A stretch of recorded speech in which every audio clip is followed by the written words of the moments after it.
Today I'm going to talk to you about playing the guitar without making any noise. So I have about, I think, 6 or 7 ideas that are going to help you out if you find that you're making too much noise when you play the guitar. The first one is plugging headphones into your amp. Most amplifier models nowadays, they actually come with a headphone jack right in it. Unfortunately, I don't have my amp with me, so I wasn't able to take a picture of the headphone jack just to kind of illustrate what I'm talking about. But yes, most headphones now, or excuse me, most amps nowadays do come with a little jack where you can actually plug in your headphones and listen to it. So I mean, you shouldn't have an issue there. However, let's say you don't have that, you can actually purchase a Vox adapter. This is the Vox adapter that I'm talking about. So you can see that like it's got the 1/4 inch jack. You plug it in, you put your headphones into it right there. Yeah. So that's what you can buy. You can buy those if your amp is too old and you don't have the headphone jack. For the second one, you could just plug your guitar into your computer, which is pretty much what I do.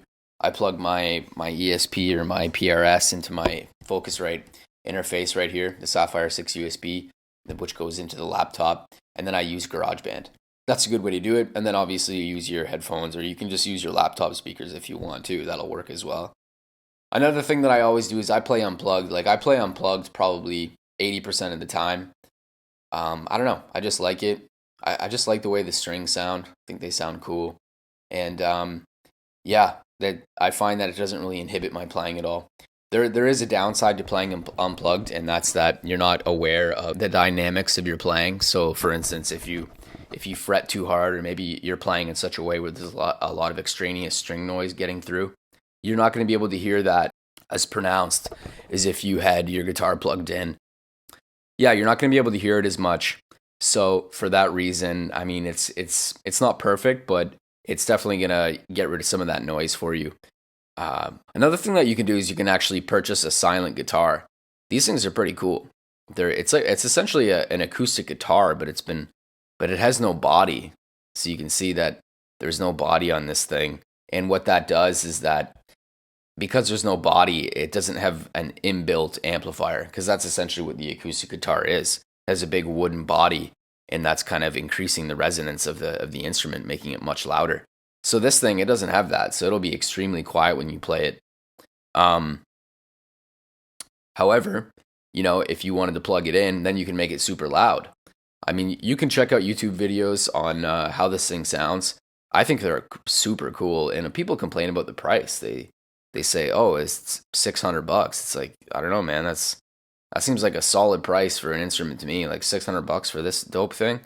I don't think there's anything wrong with that. My ESP was like $1,500. I think it brand new. They're $2,000, even over $2,000. But yeah, I think it's great. I would definitely check it out. Moving on to the next point, you can also buy a sound hole dampener. Now we're starting to get into the least effective things for decreasing the sound of your instrument. This is just you stick it in the sound hole of the instrument, and it's the idea behind it is that it eliminates feedback. However, in unintended consequences, it also drops the volume of the guitar just a tiny bit. And this, of course, is only for the acoustic. You could try this out if you wanted.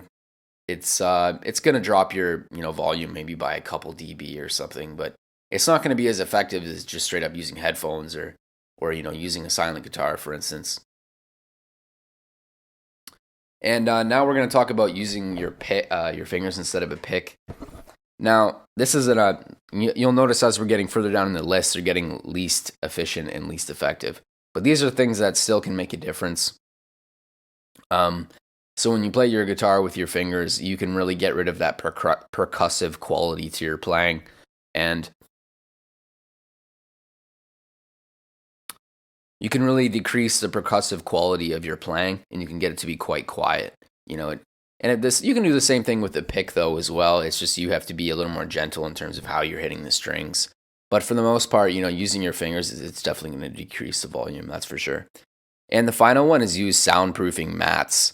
Now you can buy these at probably on Amazon. You can buy them at a local shop somewhere, I imagine, as well.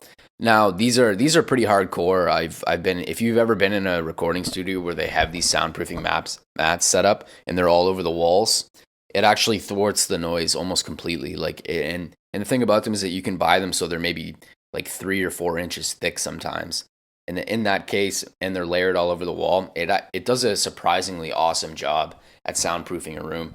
So if you're serious about having a room where you have a lot of that noise blocked out, soundproofing mats are definitely going to help you.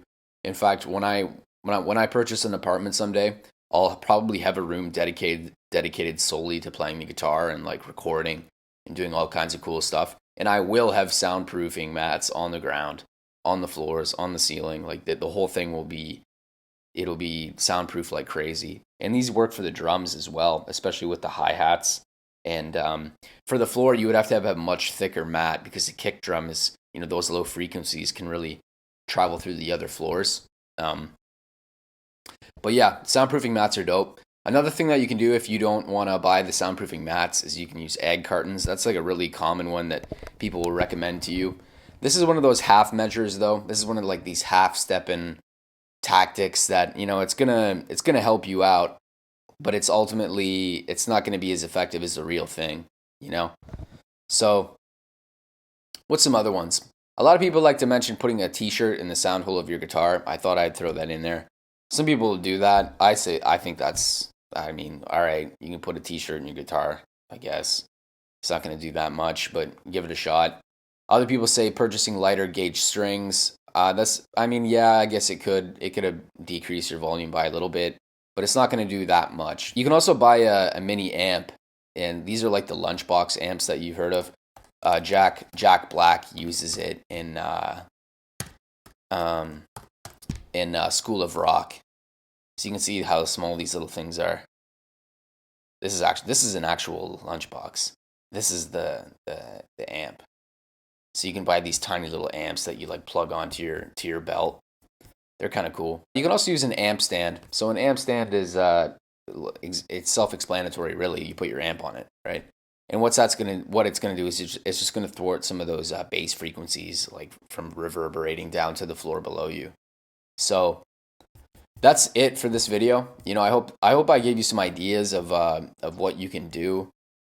By far, I would say just plugging headphones into your amp or using the guitar to computer setup, in addition to the silent guitar. Like if you buy a silent guitar, that's going to make a big difference if you want to play acoustic. Or soundproofing mats, that's another huge one. So yeah, that's it for this video. I hope you found this helpful. And I guess I'll see you in the next one. All right, peace.